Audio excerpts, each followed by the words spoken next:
ازيكم عاملين ايه؟ يا رب تكونوا بخير. وحشتوني جدا جدا، معلش المره دي اتاخرت عليكم شويه، يعني شويه ظروف كده. المهم احنا النهارده ان شاء الله هنتكلم في الحلقه تقريبا رقم 5 من سلسله العنايه بالشعر. والنهارده الحلقه بتاعتنا هتكون عن البلسم وحمامات الكريم، بعد ما اتكلمنا الحلقه اللي فاتت عن انواع الشامبو المناسبه لانواع شعرنا. لو انتم ما اتفرجتوش على الحلقات اللي فاتت ادخلوا شوفوها في البلاي ليست بتاعه القناه، هتلاقوا فيه كده حلقات سلسله العنايه بالشعر، وازاي تحولي شعرك من جاف وضعيف وهايش ومتقصف لحلو وناعم وطري وكويس وبيلمع. النهارده ان شاء الله الحلقه بتاعتنا هتكون ان احنا هنتكلم عن انواع البلسم وحمام الكريم وازاي نختارهم للعنايه بالشعر. وكالعاده انا حضرت لكم السكريبت بتاعنا اللي ان شاء الله مش هيكون فيه فتفوته واحده مش هنتكلم عليها. قبل كل حاجه احنا اتفقنا ان لازم ان احنا نستخدم البلسم او حمام الكريم، لازم نضيفهم كخطوه اساسيه في غسيل الشعر بتاعنا، لان البلسم وحمام الكريم بيخلصونا من الهيشان بتاع الشعر والجفاف بتاعه وبيقضوا على التقصف. وكمان اهم خطوه في الموضوع ده ان هو بيفك التشابك بتاع الشعر وبيخلي الشعر بتاعنا سهل التسريح. فلو انت مش من الناس اللي بتعتمد البلسم او حمام الكريم في روتين العنايه بشعرك، لا، نصيحه مني لازم ان انت تستخدمي البلسم في العنايه بالشعر بتاعك وتضيفيه كخطوه اساسيه. ولو انت من الناس اللي شعرها جاف جدا وبيهيش وبيتاثر قوي بالرطوبه بتاعه الصيف، فانا نصيحتي ليكي ان انت تحطي البلسم وتحطي كمان حمام الكريم. هو في فرق بين البلسم وحمام الكريم؟ طبعا في فرق بين البلسم وحمام الكريم. البلسم بيبقى التكستر بتاعه او القوام بتاعه على الشعر بيبقى خفيف شويه، وتاثر الشعر بيه مش بيبقى عميق زي حمام الكريم. البلسم انت بتسيبيه في الاستعمال 5 دقائق فقط، لكن حمام الكريم ممكن توصلي بيه 15 دقيقة.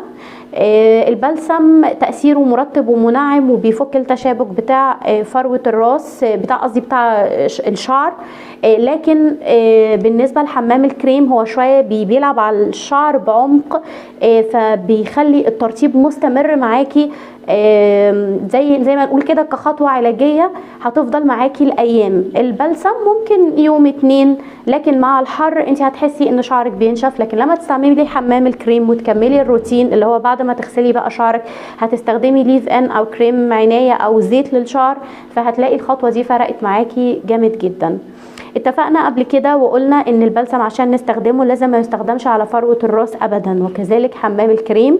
وقلنا ان احنا البلسم وحمام الكريم لازم عشان نستخدمهم ملناش دعوه خالص ببصيلات الشعر، ملناش دعوه خالص بفروة الراس، علشان ما يلعبش على البصيله ان هو يسدها فيؤدي للتساقط.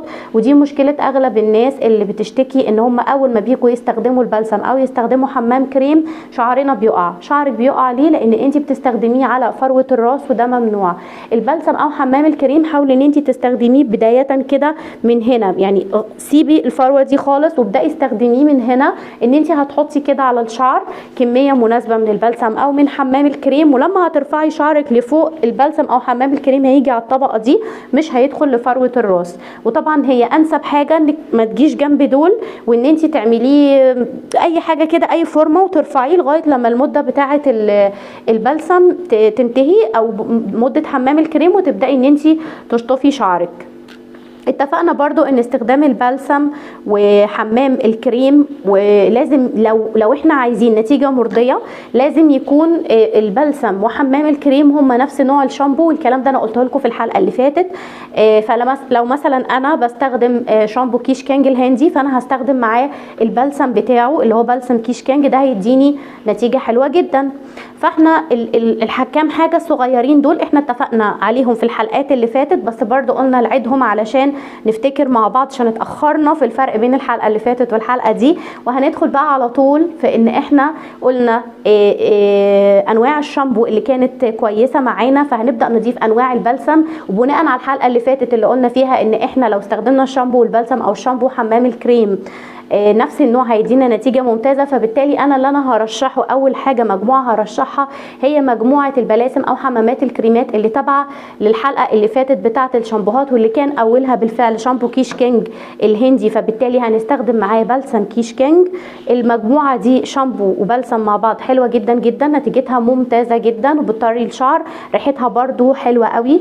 شامبو كيش كينج فيه اعشاب كتير هندية فبيظبط شوية حتة التساقط وبيلعب على حتة عدم هيشان الشعر، وكذلك طبعا البلسم، فالمجموعتين مع بعض شامبو بلسم هيبقى ممتاز جدا. تاني حاجه المره اللي فاتت لما كنت كلمتكم كنت قلت لكم على الشامبو بتاع كيلوباترا، فبالتالي انا برشح معاه البلسم بتاعه بلسم كيلوباترا، وحمام الكريم برضو بتاعه، هما بزبده الشيا فبيطروا الشعر جدا وحلوين وسعرهم وسط ونتيجتهم ممتازه لما تستخدمي المجموعه كامله.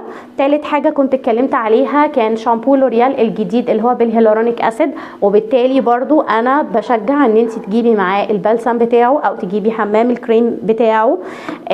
رابع حاجه كنا اتكلمنا فيها المره اللي فاتت هيربل اسنس، اتكلمنا على نوعين، نوع بالارجان ونوع بالصبار، فبالتالي برضو البلسم هيبقى البلسم بتاع هيربل اسنس ارجان او هيربل اسنس صبار تبعا لنوع الشامبو اللي انت بتستخدميه. خامس حاجه كلمتكم عليها كان شامبو كليوباترا اللي هو بالشامبو ايفا اللي كان بالكرياتين، الانبوبه اللي كانت احمر في ابيض، فبرضو برشح قوي معاها البلسم بتاعها، وكمان في حمام الكريم بتاعها وفي الليف ان بتاعها، يعني تقدري ان انت تجيبي المجموعه كلها على بعضها. بس انا الليف ان بتاعهم ما عجبنيش، انا شعري مش بيليق عليه الليف ان عموما. لو انت من الناس اللي جربت ليف ان ولقيت ان هو نتيجته كويسه فانت تقدري تستخدمي المجموعه دي، حلوه قوي، بينزل عليها عروض حلوه على السايت بتاعهم. وكان اخر حاجه كلمتكم عليها الشامبو اللي قلت لكم ان انا مش بلاقيه غير على امازون تقريبا، اللي هو الهيربل سنسيشن، واللي كان بالارجان اويل وكانت ازازته لونها لبني. هم عاملين منها حمام كريم حجمه حلو قوي وبرده سعره جميل ونتيجته اكتر من رائعه. دي المجموعه اللي انا برشحها من البلاسم او حمامات الكريم، وزي ما قلنا طبقا للفيديو اللي فات اللي هو هنستخدم الشامبو البلسم او الشامبو حمام الكريم. قلت لكم ان البلسم وحمام الكريم هنستخدمهم الاثنين، هنضيفهم للروتين بتاعنا لو احنا الشعر بتاعنا جاف قوي.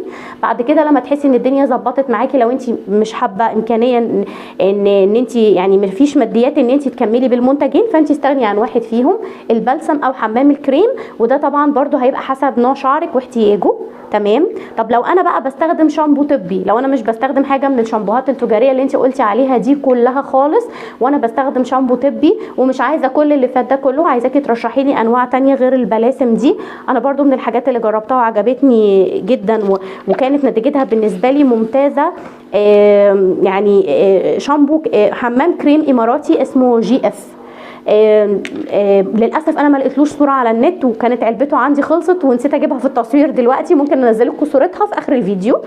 وحمام كريم كان بالنسبه لي مفاجاه جدا، هو حمام كريم مينك، شركه مينك دي تبع اسمه الشبراويشي كولونيا ليمون لو تفتكروها. انا كانت بالنسبه لي مفاجاه اصلا ان خط الانتاج بتاع شامبوهات مينك ده تبعهم. اكتشفت ان هم عندهم فرايتي كبيره جدا جدا جدا، ما جربتش منها ولا شامبو ولا بلسم، بس حطاهم في الخطه. منزلين انواع تحفه جدا واسعارها رهيبه، يعني ال 700 مللي شامبو ب 65 جنيه حاجه كده، فطبعا دي حاجه كويسه جدا. جربت من عندهم حمام كريم مينك اللي هو بزيت جوز الهند والمكاديميا، ده كان رائع، ترطيبه حلو جدا، ريحته لذيذه جدا. كمان عندنا حمام كريم فاتيكا اللي هو الاسود بحبه البركه، ده ممتاز، واعتقد ان هو اساسا ناس كتيره جدا اتكلمت عليه وناس كتيره ارتاحت فيه. وبالمناسبه هو في منه كمان كريم تصفيف حلو وظريف وريحته حلوه جدا. عندنا كمان حمام كريم مشهور جدا اللي هو اللويفيا الاصفر، كل حاجه هتكلم فيها طبعا هتلاقوا صورتها بتنزل على طول على الفيديو. ده برده حلو جدا، مليان زبده شيا، الملمس بتاعه حلو معقول بالنسبه لان هو فيه زبده شيا، مش بيبقى تقيل قوي. فبرده من الحمامات الكريم اللي ظريفه جدا في علاج الجفاف بتاع الشعر وعلاج التقصيف وعلاج الهيشان. اخر حمام كريم هتكلم عنه يعني تقريبا احنا كلنا عارفينه، الاجيال اللي شويه قديمه مش هكبر نفسي يعني اللي هو حمام كريم بايو بوينت بالنخاع اللي لونه رمادي. الحمام الكريم ده احنا كنا بنستعمله واحنا صغيرين خالص، كان حلو جدا ورائع معانا، برضو هو مازال في مفضلاتي، بجيبه كل فتره. مبدئيا كده انا ما بستخدمش الحاجه المنتج يعني الاكتر من عبوه، يعني العبوه تخلص بحب ابدل، بحب اجرب، بحب انوع، بحب اشوف تاثير كل حاجه عليا. ما بحبش ان كل حاجه مثلا ده زيت ارجان فافضل على طول بستعمل زيت ارجان بس، لا انا بحاول اخلي فيه افاده تانية لشعري، ان انا اجيب حاجه مثلا زيت جوز هند المره دي، مره بعدها زيت روزماري، مره بعدها مثلا زبده شيا، مره بعدها زبده ماكاديميا.